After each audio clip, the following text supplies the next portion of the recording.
In this session, you will learn how to benchmark your brand against competitors and spot new opportunities before they do. You'll see practical ways to analyze current market and prepare for future competition. Our guest today is Erika van Rempelberg, and before we dive into her session, I would like to ask Augustus to introduce the sponsors of Sellerfest Online. Thank you, Lisette. So let me introduce the sponsors of this session. The first one is VAA Philippines, provides trained e-commerce virtual assistants for Amazon, Walmart, and other e-commerce sellers. Ecomc, it's your global Amazon, Walmart, and TikTok growth expert. Exit.io, it's a platform for Amazon FBA buyers, sellers, and investors. Optimal AI by Sellerplex is your Amazon advertising analyst.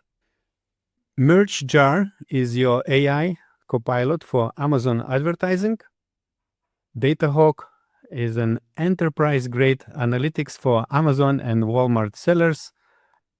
And last but not least, VATAi, an international compliance for e-commerce sellers. And now I'm happy to bring Erika here with me. Hi, how are you doing? Hi, I'm doing good. Thank you for having me. We're happy to have you today here because I think the topic is very interesting about benchmarking our own brands against our competitors. But Erika, before we go to your session, could you first introduce yourself and let us know what are you doing currently and what DataHawk is doing to help Amazon sellers? Yes, of course. Well, first, hello, everyone. Hello, Lisette. Thank you for joining the session today. So my name is Erika, and I lead the e-commerce topics at DataHawk. So what's DataHawk? It's a solution dedicated to help brands and sellers collect and consolidate e-commerce performance data so they can make better, more confident business decisions. How did I end up at DataHawk? So before joining DataHawk, it's been a little over 2 years now. I actually worked on the other side. So I worked at Amazon for a few years and then later at Mano Mano, both in the retail and the marketplace side. And my daily work there was about diving into product performance data, analyzing sales, visibility, prices, advertising, etc. Every day, I had to look at the numbers and translate them into insights that would guide the right action plan. So sometimes it meant spotting an opportunity to grow, and sometimes it meant diagnosing a risk before it got bigger. And that's what I'm going to talk about today. Very good. Very interesting. We're looking forward. But before we start with this session, I just wanted to say a quick reminder for our viewers. Anytime, if you have any questions for Erika, you're welcome to drop them to the chat because once she finishes presenting, she's happy to answer your questions. If you find this session useful, you learn something new to use in your business, also like this video to show support to Erika and also to us. If you're not yet a subscriber of Orange Klik YouTube channel, I definitely recommend to subscribe to see similar videos in the future that will help you to be on top of your Amazon game and, of course, earn more money and earn more profits than your competitors are doing. So, Erika, you can now start sharing your screen and then we would be ready for your presentation.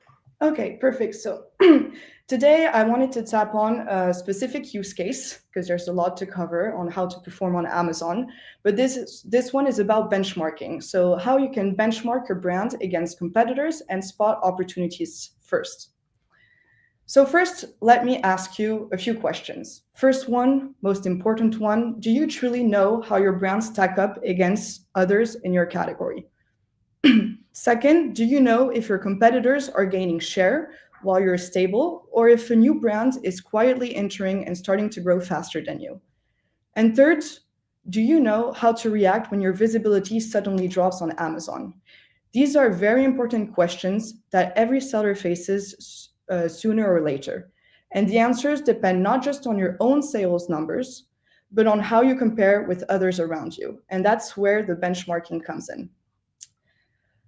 Amazon is one of the most dynamic marketplaces in the world. I'm sure you all know that. Every single day, new competitors enter, new variations of existing products are launched, advertising budgets shifts in real time, daily most of the time, and customers' expectations evolve. And often, all of these faster than brands can react. And yet, many sellers still only look at their own dashboards and their own data.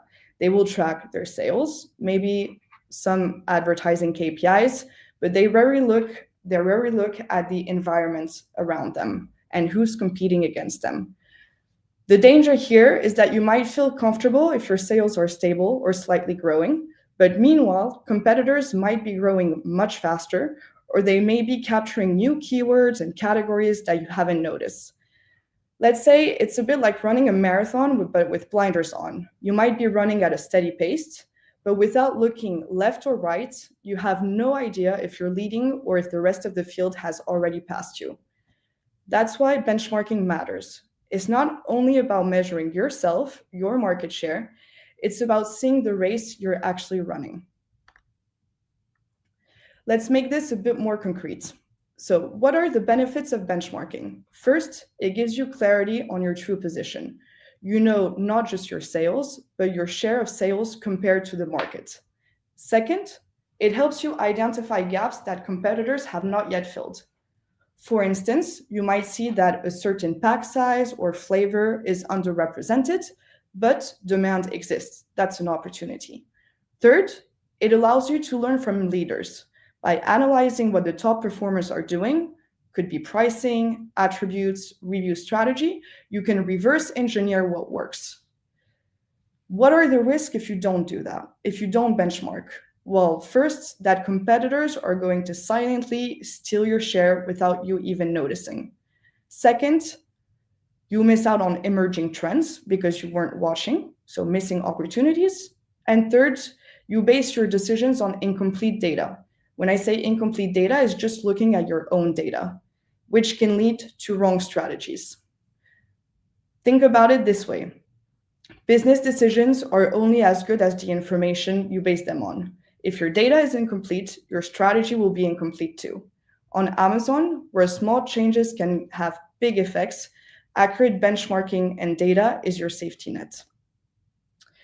Before entering a category or before launching a new country, you should start at the highest level, the category itself. So start macro. Ask yourself, first, is the category large and active, or is it still emerging? What has the growth trend been? Not just in the last 2 years, but in the most recent 6 months.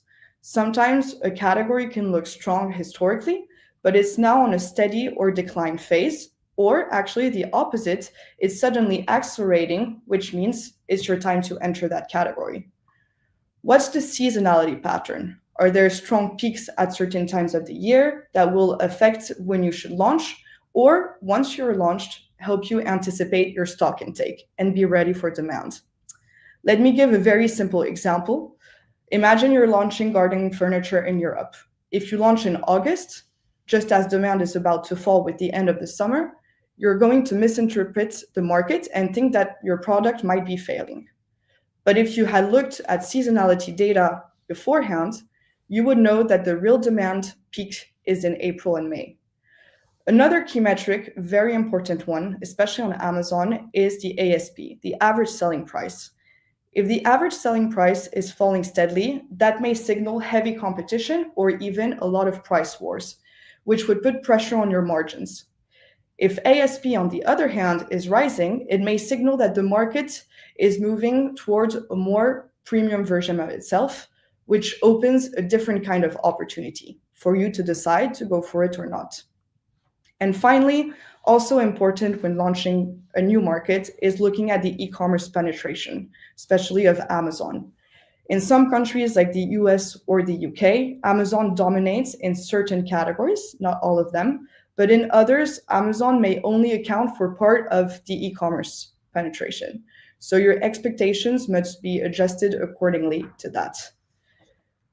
All of these data points, they help you answer a fundamental question, which is this a healthy, active, and profitable category to enter? And does it align with your goals? Once you know the category is viable and that you've decided that you want to launch in this category or in this market, the next step is to study the competition within it. Start by identifying the top brands and track how their market share evolves over time. Are they stable? Are they growing? Are they declining? A brand losing share might signal that new emerging brands are gaining ground. Spotting new emerging brands is really critical.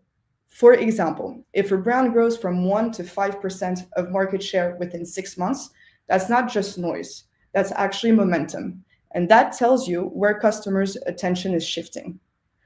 It's also very important to evaluate the advertising pressure for you to be able to project your future profitability. In some categories, like consumer electronics, as an example, leaders defend their position with massive ad budgets. If you don't know this before launching, you might underestimate how much it will cost you to compete in that category. So this step is not just about who your competitors are, it's about understanding your battlefield, who controls what share, how they defend it, and how open the space is for you as a new player in that category. After you understand the category, you understand the main competitors, the next step is to zoom in at a product level. So here's what to benchmark. First, the price corridor. What is the range of prices that customers accept in this category and in this market, which might be different at country level? If you're far above, you'll need strong branding or unique benefits. If you're far below, you might get volume but lose margin. Reviews and ratings. Social proof is essential on Amazon. The average product might have 40 reviews, but in competitive categories, you'll often see 100 reviews or more. In electronics, again, for example, 150 plus review is common, but 1,000 to multiple thousands of reviews is common for products that make it to the first page. Not to forget that 64% of shoppers won't even consider a product that is under a 4-star rating. Now, units sold and revenue is also a very important metric. Look at estimated sales and estimated units sold for top products. There are tools, solutions, SaaS solutions out there that can help you estimate the sales of your competitors. This helps you set realistic expectations for yourself, for your own sales targets, but also helps you determine what is success in a new category launch or in a new market launch. And then, very basic, just looking at product attributes. Study what top sellers have in common. For example, in supplements, successful products often highlight claims like vegan, non-GMO, or sugar-free. They're not details, they're competitors' differentiators. By looking at the attributes on top performers, you can ensure you're launching a product that customers actually want. This level of analysis helps you move from general category insight to very specific benchmark that your product must meet in order to exceed and be able to compete against your competitors. Even the best designed product won't succeed if customers can't find it. On Amazon, most sales start with a search. And the numbers here are very clear. About 70% of shoppers never scroll past the first page of search results, and the top 3 organic position of the first page capture around 2/3 of these clicks. This means that visibility is not just important, it is essential, crucial. That's why you need to track search visibility and share of voice. So you have the organic share of voice that tells you which brands or product are consistently showing up on page 1 without paying for ads. These are the competitors winning the long-term visibility. Why? Because they have a strong SEO, they have an optimized content, and they gain the sales momentum.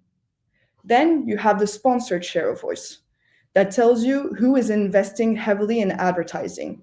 These are the players that are actively buying attention to secure placement. Both of them are important. For example, if you only look at organic visibility, you miss out on understanding how much competitors are pushing through ads. But if you only look at sponsored results, you miss the bigger picture of who Amazon's algorithm is rewarding naturally. So what should you do?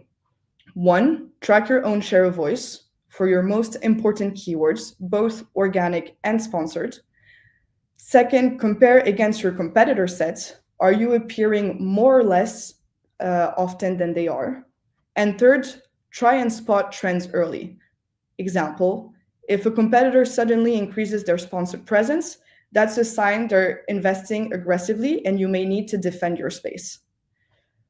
By monitoring search visibility and share of voice constantly, you'll not only understand where you stand today, but also anticipate where the competitive pressure is shifting tomorrow.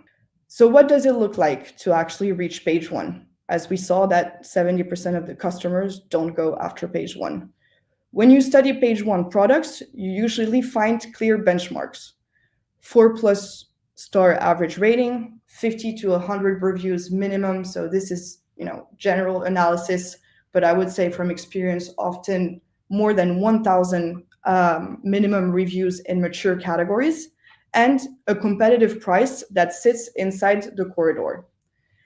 If you're outside these parameters, Amazon's algorithm will likely not give you visibility, so you won't get the sale, unless you compensate with heavy advertising. But then if you do that, it's going to be very costly and you need to anticipate it, or you have a truly unique value proposition.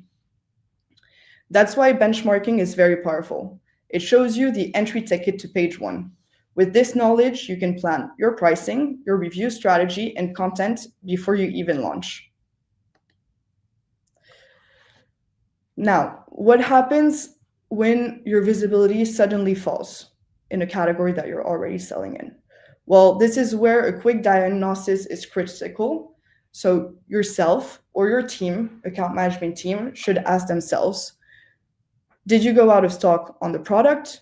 Did your price increase suddenly compared to your competitors? So looking at your pricing versus your competitors' pricing. Did your delivery promise change? Maybe you have slower shipping now for some supply chain reasons, or you had to up your delivery costs. Did you cut back on the ad spend and losing sponsored visibility? Or has your content been altered and de-optimized? Each of these factors directly impacts Amazon algorithms. And once your organic rank drops, your traffic collapses. Good news is here, the faster you diagnose the root cause, the easier it is to recover. But without monitoring, you may not even notice the drop until sales are already lost. And then it will take you some time to regain your reputation with Amazon algorithm and come back to the top. That said, benchmarking is not something you want to do once and then move on to something else. On Amazon, as you know, the environment changes daily. New competitors arrive. Competitors launch new variations of products.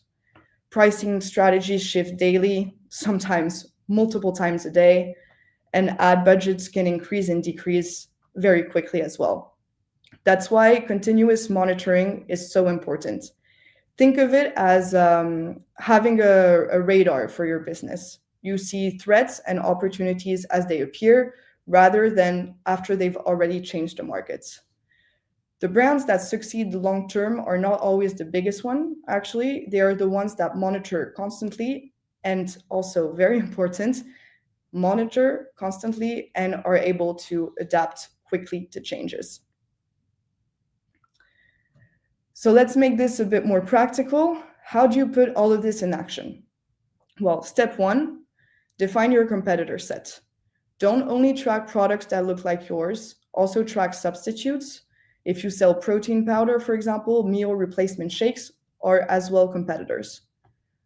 Step two, choose the right KPIs.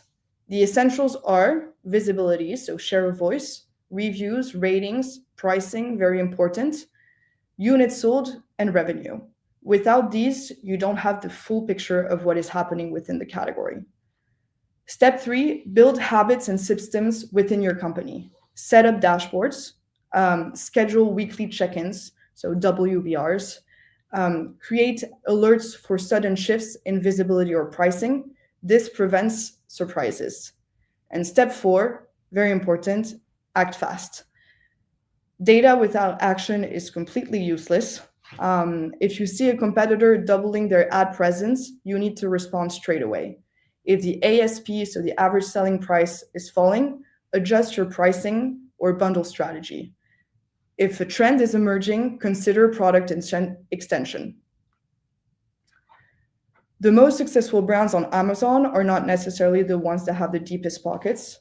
They are the ones who see first and act faster than everyone else.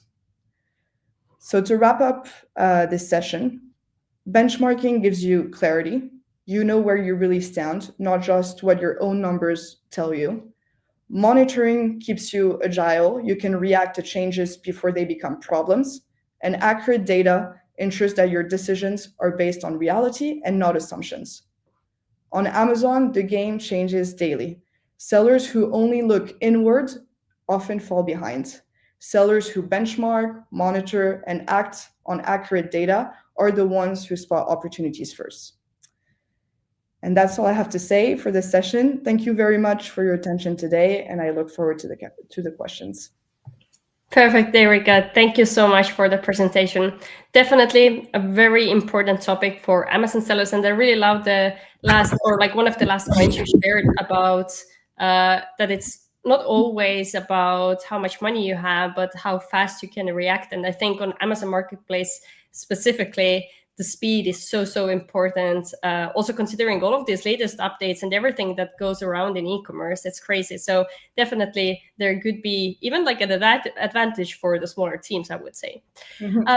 So Erika, we have a few questions for you, but before we go to the questions, I would like to take a moment to introduce the VIP package to our viewers. So VIP package is something we put together for the participants of SellerFest Online.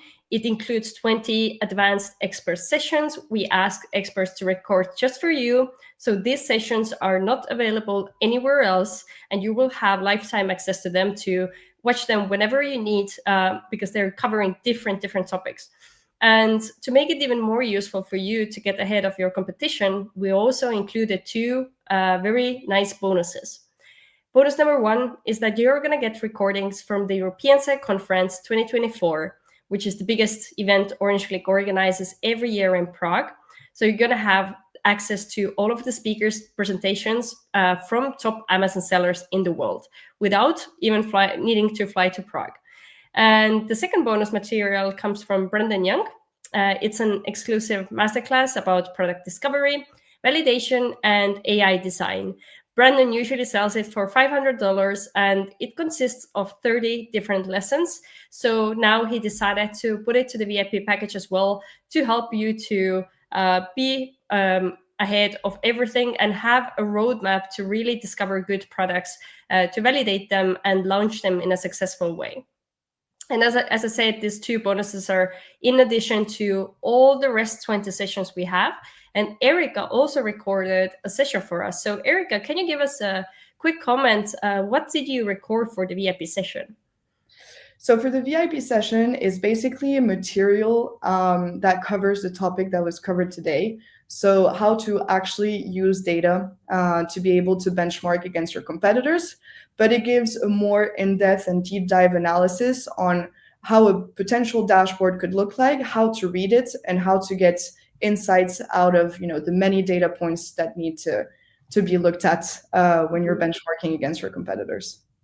Sounds super useful for the sellers. So the link to the VIP package is in the video description below. You also see it on the screen right now. So I highly encourage to check it out and make sure you use the chance to get it while it's still available for you. And now, Erika, let's go and have a few questions for you. So let me pull up the first one. So the question would be, how can smaller brands realistically compete with bigger brands that have definitely bigger ad budgets than they do?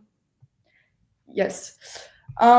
So I think, well, this is an important question because, bigger brands tend to have a lot of budget and have most of the share within top categories.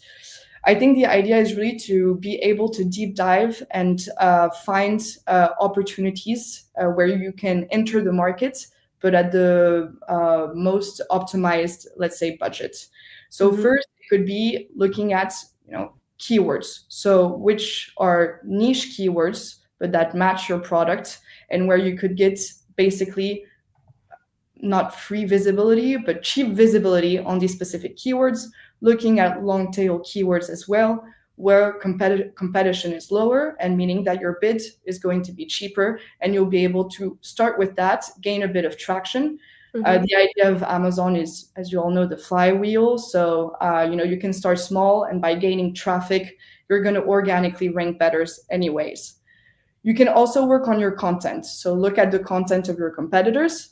Content is relatively free, and good content creates good conversion rates. So that could be a way to as well be able to beat large brands and competitors.